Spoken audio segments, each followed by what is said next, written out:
Fingiendo desconcierto e interés, les invitó a bordo.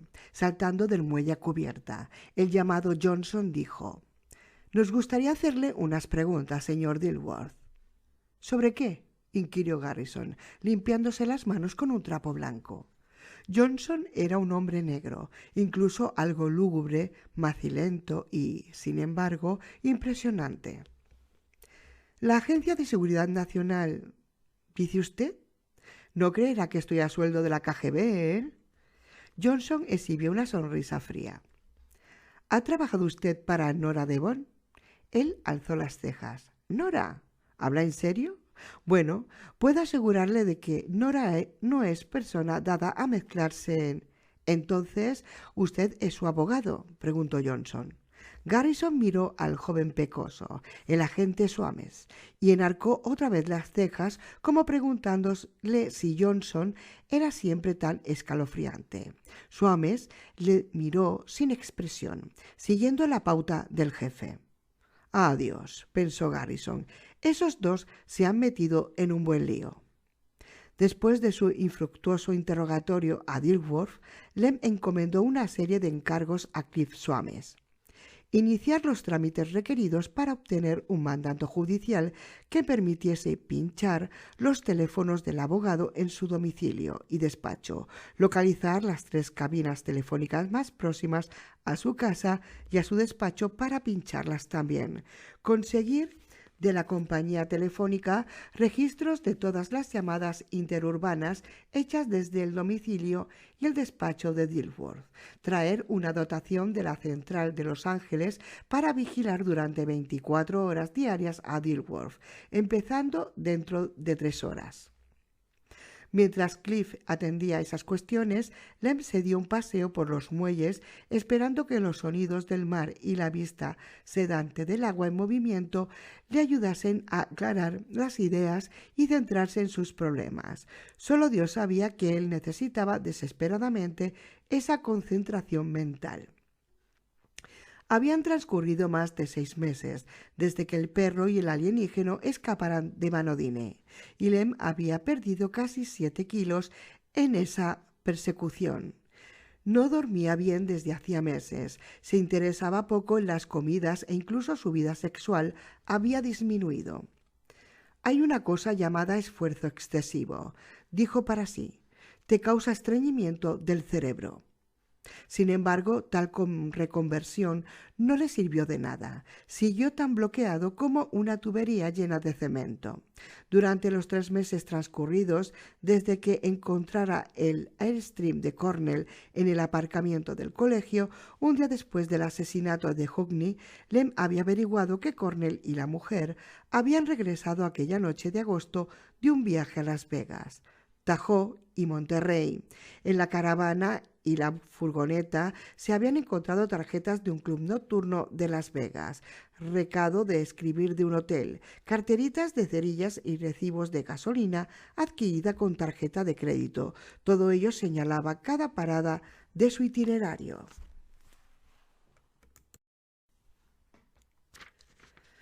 No había descubierto la identidad de la mujer, pero había supuesto que se trataba tan solo de alguna amiga, pero desde luego no habría imaginado jamás semejante cosa. Hacía unos días, cuando uno de los agentes fue a Las Vegas para casarse, Lem había entrevisto al fin que Cornell y la mujer podrían haber ido a Las Vegas con el mismo propósito. Y de repente su viaje se había convertido en luna de miel. A las pocas horas se confirmaba que efectivamente Cornell se había casado en el condado de Clark, Nevada, el 11 de agosto con Nora Devon, de Santa Bárbara. Durante la búsqueda de esa mujer, había averiguado que su casa había sido vendida 6 semanas antes, después de que ella desapareciera con Cornell. Al inspeccionar esa venta, observó que ella había sido representada por su abogado, Garrison Dilworth. Lem pensaba que bloqueando los depósitos bancarios de Cornell dificultaría la existencia del fugitivo, pero ahora descubría que Dilworth había ayudado a extraer $20,000 del banco de Cornell y que el producto de la venta de aquella casa había sido transferido a la mujer por un procedimiento u otro. Además, Ella había cancelado sus cuentas en el banco local con ayuda de Dilworth y ese dinero se hallaba también en su poder. Ella, su marido y el perro tendrían ahora los recursos suficientes para permanecer ocultos durante años. Plantado en el muelle, Lem contempló el mar tachonado de sol, que lamía rítmicamente los pilones. Ese movimiento le daba náuseas. Levantó la vista y miró las gaviotas que se cernían chillando. En vez de sentirse tranquilizado por su gracioso vuelo, se puso nervioso. Garrison Dilworth era inteligente y avispado, un luchador nato. Ahora que se había establecido la conexión entre él y los Cornell, el abogado prometía llevar a la NSA ante los tribunales para hacerle liberar los fondos de Travis. «Ustedes no han presentado cargos contra ese hombre», le había dicho Dilworth. «¿Qué juez, por muy adulador que fuese, conferiría los poderes para congelar sus cuentas? Su manipulación del sistema legal para obstaculizar la asistencia a un ciudadano inocente es desmedida». Lem podría haber presentado cargos contra Travis y Nora Cornell por la violación de múltiples leyes previstas para preservar la seguridad nacional y, haciéndolo así, habría imposibilitado a Dilworth la continua ayuda a los fugitivos. No obstante, la presentación de cargos suscitaría el interés de los medios de comunicación. Entonces, la descabellada historia sobre la pantera doméstica de Cornell y quizás todo el tinglado ficticio de la NSA se vendría abajo, como un castillo de papel en medio de una tormenta. Su única esperanza era que Dilworth intentara comunicarse con los Cornell para contarles que se había descubierto su asociación con ellos y que todos los contactos futuros deberían de ser más discretos. Luego, con un poco de suerte, él localizaría a los Cornell mediante su número de teléfono. No esperaba que todo funcionase con semejante facilidad.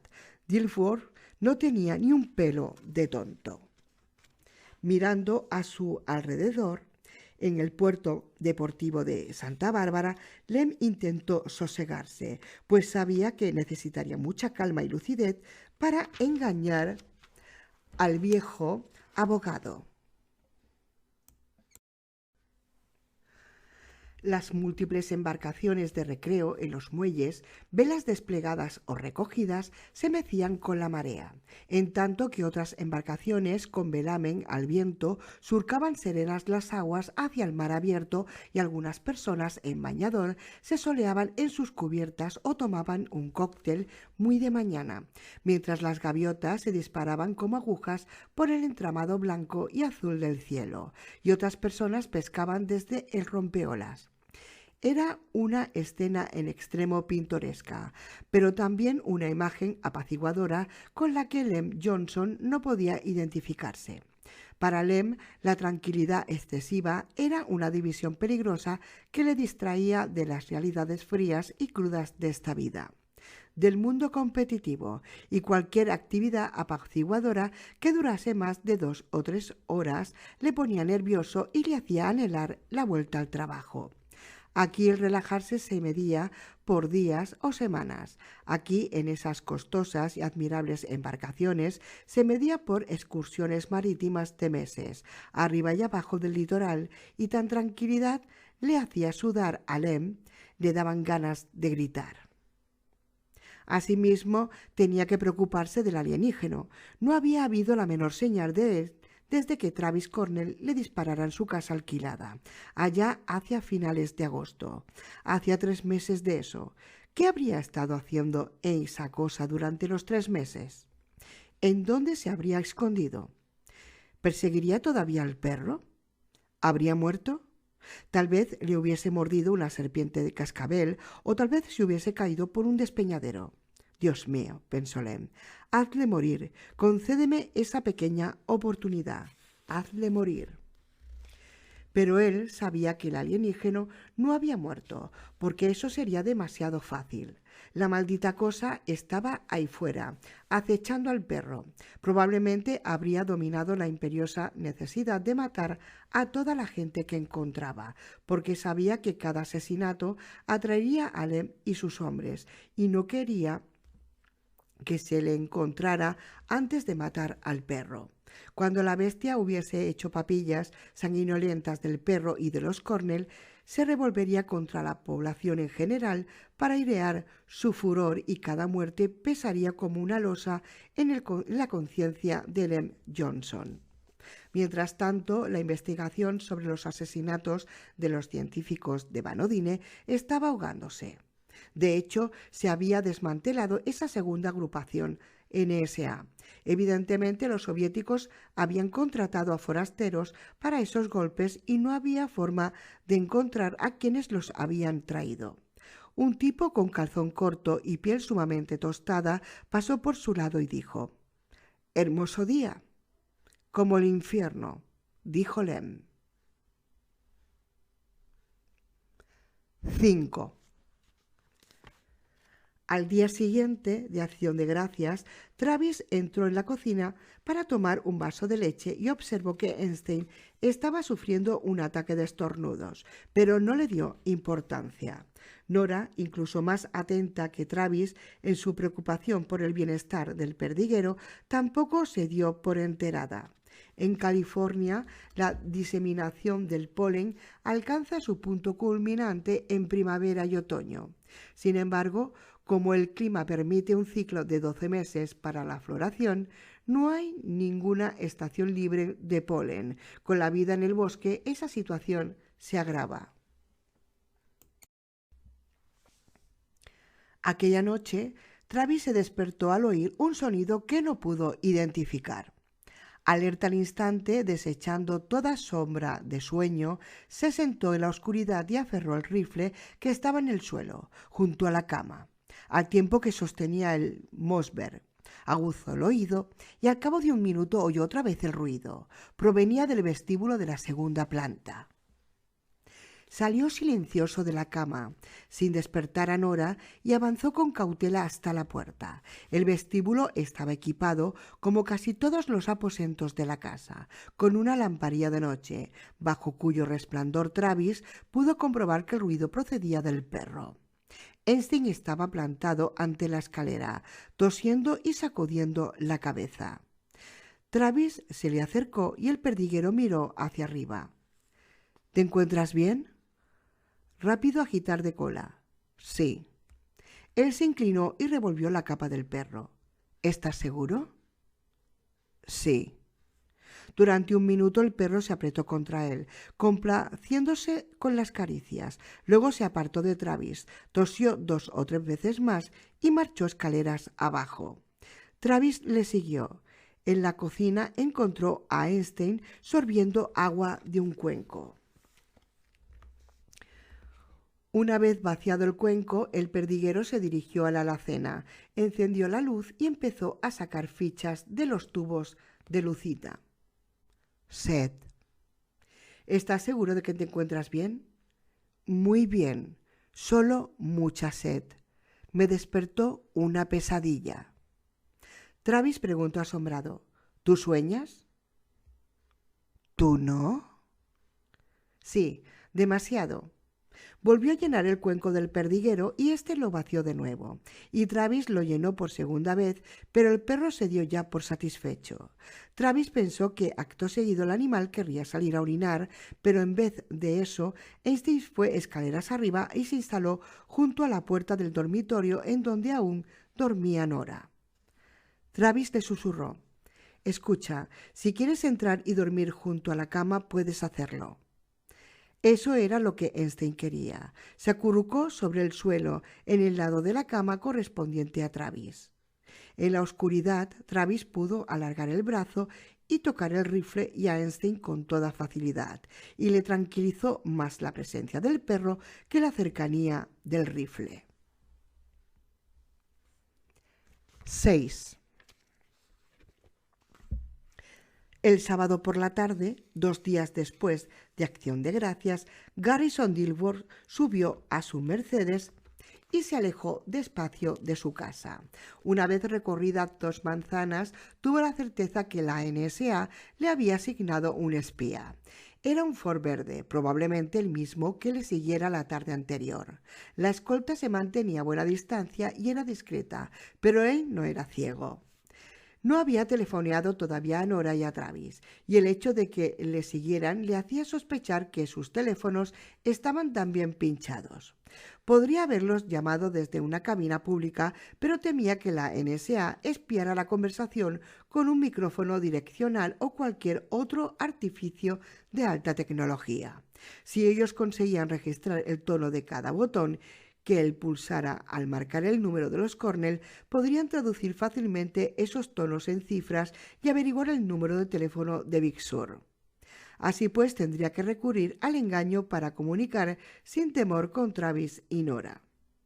Sabía que le convenía actuar a prisa antes de que Travis y Nora le telefonearan.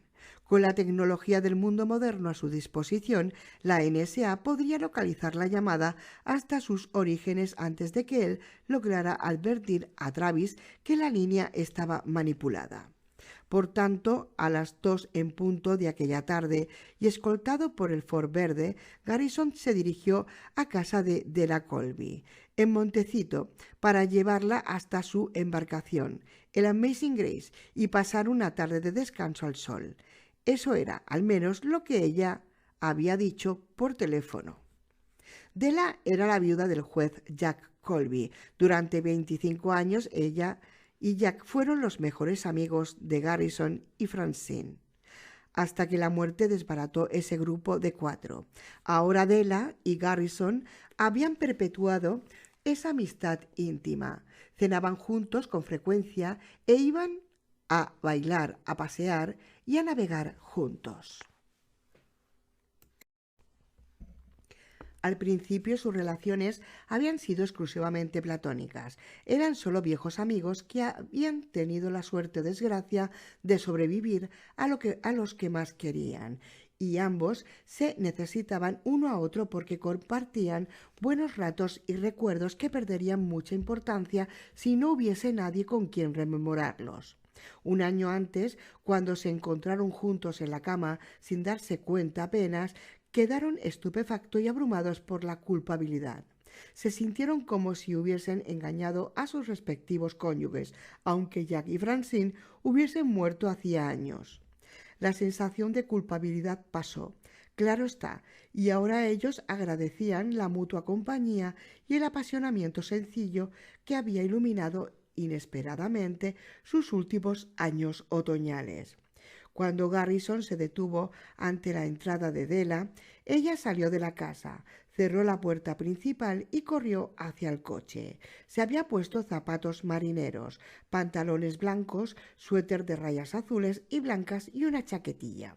Aunque tuviera 69 años y su melena corta fuera blanca como la nieve, parecía 15 años más joven. Él se apeó del Mercedes, la abrazó y besó y dijo: ¿Podríamos ir en tu coche? Ella parpadeó. ¿Tienes dificultades con el tuyo? No, contestó él, solo que me gustaría llevar el tuyo. Claro que sí. Della sacó su Cadillac del garaje y él subió al asiento del pasajero. Cuando ella salió a la calle, Garrison dijo: Temo que mi coche lleve algún micrófono escondido y no quiero que nadie oiga lo que he de decirte. Si las miradas costaran dinero, la de Della no habría tenido precio. Él dijo riendo: No me he vuelto senil de repente. Si estás atenta al retrovisor mientras conduces, verás que nos siguen. Ellos son muy buenos en su trabajo, muy sutiles, pero no invisibles. Él le concedió un tiempo de espera. Después, unas cuantas manzanas, Della dijo: «Es el Ford verde, ¿verdad?» «Los mismos». «¿En qué lío te has metido, querido?» «No vayas directamente al puerto. Conduce hasta el mercado y compraremos algo de fruta. Luego a una tienda de licores y compraremos algo de vino. Para entonces habré tenido ya tiempo de contarte todo». «¿Acaso tienes una vida secreta de la que nunca sospeché?», preguntó ella, sonriéndole. «¿Eres un James Bond geriátrico?» El día anterior, Lem Johnson había vuelto a abrir una sede temporal en un despacho de la Audiencia de Santa Bárbara que parecía hecho para causar claustrofobia. La estancia tenía solo una angosta ventana. Las paredes eran oscuras y la luz del techo difundía tanta poca luminosidad que dejaba los rincones llenos de sombras, como espantapájaros fuera de lugar. Había trabajado ya allí el día después del asesinato de Hogney, pero lo había cerrado al cabo de una semana, cuando no hubo nada más que hacer en aquella zona. Ahora, con la esperanza de que Dilworth los encaminara hacia los Cornell, Lem había abierto otra vez el exiguo cuartel general, había instado los teléfonos y esperaba acontecimientos. Compartía aquel despacho con un agente auxiliar, Jim Vann, un joven de 25 años, casi demasiado aplicado y solícito. Por el momento, Cliff Swames tenía a su cargo el equipo de 6 hombres en el puerto, no solo supervisando a los agentes de la NSA distribuidos por la zona, sino también coordinando la vigilancia de Garrison Dilworth con la patrulla del puerto y la guardia costera. Aparentemente, el astuto anciano se había apercibido de que le seguían, así que Lem esperaba que intentase una escapada para librarse de sus vigilantes el tiempo suficiente para telefonear a los Cornell antes de que sus perseguidores pudieran localizarle. Sin embargo, se llevaría una sorpresa cuando se encontrara acompañado fuera del puerto por la patrulla local y más adelante en alta mar por la lancha de la guardia costera con el mismo propósito. A las 3:40 Cliff telefoneó para informar que Dilworth y su amiga estaban sentados en la cubierta de la Amazing Grace, comiendo fruta y bebiendo vino, rememorando muchas cosas y riendo un poco. Por lo que podemos captar con los micrófonos direccionales y por lo que podemos ver, yo diría que no tienen intención de ir a ninguna parte, salvo quizás a la cama. Son una pareja cachonda. Vaya que sí, concluyó. Sigue con ellos, dijo Lem. Desconfío de él. Llegó otra llamada del equipo de búsqueda que había registrado la casa de Dilworth pocos minutos después de su marcha. No había encontrado nada relacionado con los Cornell o el perro. La oficina de Dilworth había sido registrada palmo a palmo la noche anterior sin que se hubiese encontrado el menor indicio.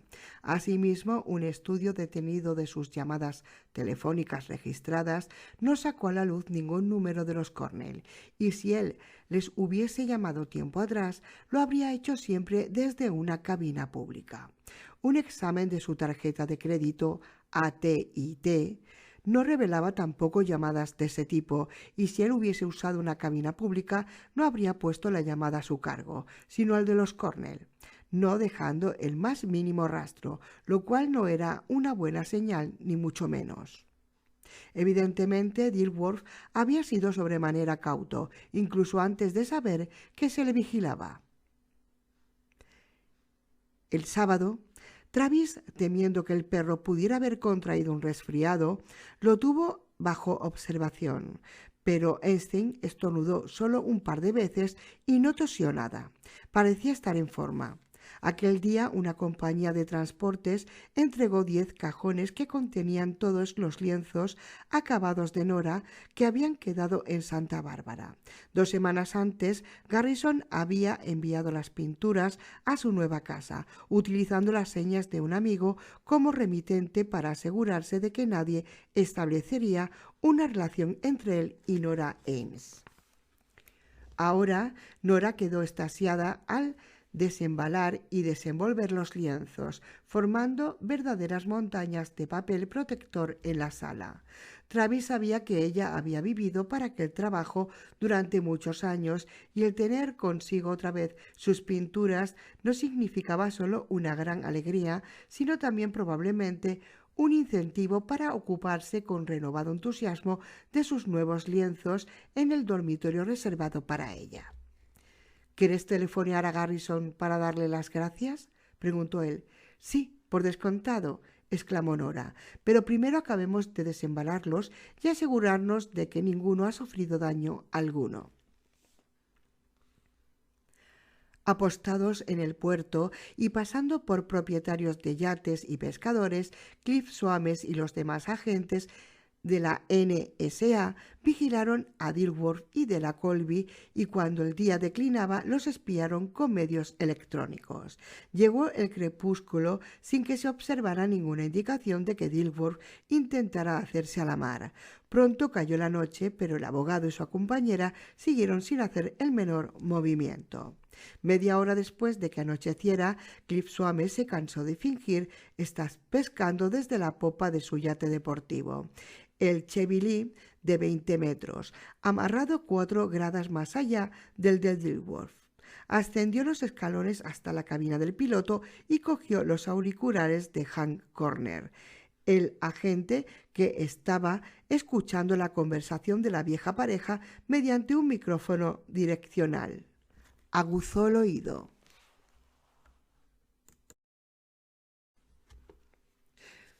Aquella vez en Acapulco, cuando Jack alquiló el pesquero. Sí, y todos sus tripulantes parecían piratas. Temimos que nos rebanaran el pescuezo o nos arrojaran al océano. Pero luego descubrimos que todos ellos eran seminaristas, estudiando para hacerse misioneros, y Jack dijo... Devolviendo los auriculares, Cliff comentó: ¿Todavía rememorando? El otro agente asintió. A todo esto la luz de la cabina estaba apagada y Hank se alumbraba solamente con una pequeña lámpara tamizada y empotrada sobre la mesa de los mapas, de modo que sus facciones parecían alargadas y extrañas. Así han estado todo el día. Menos mal que cuentan algunas historias interesantes. Me voy al retrete, dijo hastiado Cliff. Volveré en un instante. Tómate 10 horas si quieres. Esos no van a ninguna parte. Pocos minutos después, Cliff regresó. Hank Corner se quitó los auriculares y dijo: Los dos han ido debajo de la cubierta. ¿Algo interesante? No, lo que nosotros esperamos. Cada uno de ellos va a saltar sobre los huesos del otro.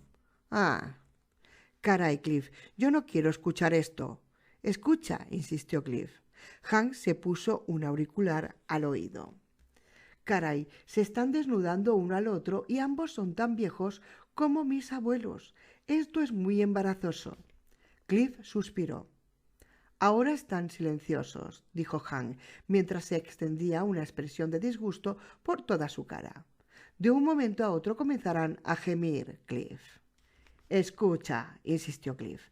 Cogió una chaqueta ligera de la mesa y marchó fuera otra vez para no tener que escuchar. Tomó posiciones sobre una silla en el castillo de popa y alzó una vez más la caña. La noche era lo bastante fresca como para llevar chaqueta, pero aparte de eso no podía ser mejor. El aire era claro y agradable, perfumado con un leve sabor a mar. El cielo sin duda estaba repleto de estrellas. El agua lamía los pilotes del muelle y los cascos de las embarcaciones amarradas. En algún lugar del puerto, sobre otra nave, alguien estaba tocando canciones románticas de los años 40. Un motor comenzó a latir. Bum, bum, bum, bum. Y también hubo algo de romántico en aquel sonido. Cliff pensó en lo bonito que sería poseer una embarcación y emprender una larga travesía por el Pacífico Sur, hacia las islas sembradas de palmeras. Lo siento, chicos, pero yo no lo haría. Me da mucho miedo el mar. No lo haría. Yo en barco ni loca. De repente, aquel motor rugió y Cliff se dio cuenta de que era el Amazing Grace. Cuando saltó de su silla dejando caer la caña, vio que la embarcación de Dilworth estaba desatracando de su grada a una velocidad temeraria. Era un velero y Cliff, en su subconsciente, no esperaba que zarpase con las velas recogidas, pero tenía motores auxiliares a pesar de que sabían esto ya y ya estaban preparados para ello. Le cogió de sorpresa. Regresó corriendo a la cabina. Comunícate con la patrulla del puerto, Hank. Dilworth está en movimiento. Pero si se han metido en el catre, ¿qué diablos se van a meter? Cliff corrió al castillo de proa y vio que Dilworth había hecho virar ya el Amazing Grace y se dirigía hacia la bocana. No llevaba ninguna luz de situación, tan solo un pequeño fanal en la zona próxima al timón.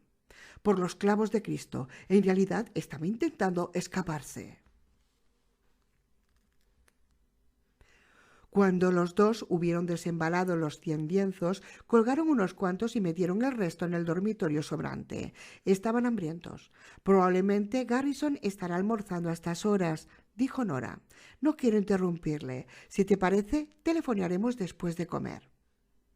En la alacena, sacó letras de los tubos de lucita y compuso un mensaje. Se hace ya oscuro. Poned antes las contraventanas. Sorprendido e inquieto por su abandono inusual de la seguridad, Travis corrió de habitación a habitación asegurando contraventanas y echando cerrojos. Fascinado por las pinturas de Nora y disfrutando de placer y mostrado por ella a su llegada, no se había dado cuenta de que la noche ya estaba encima.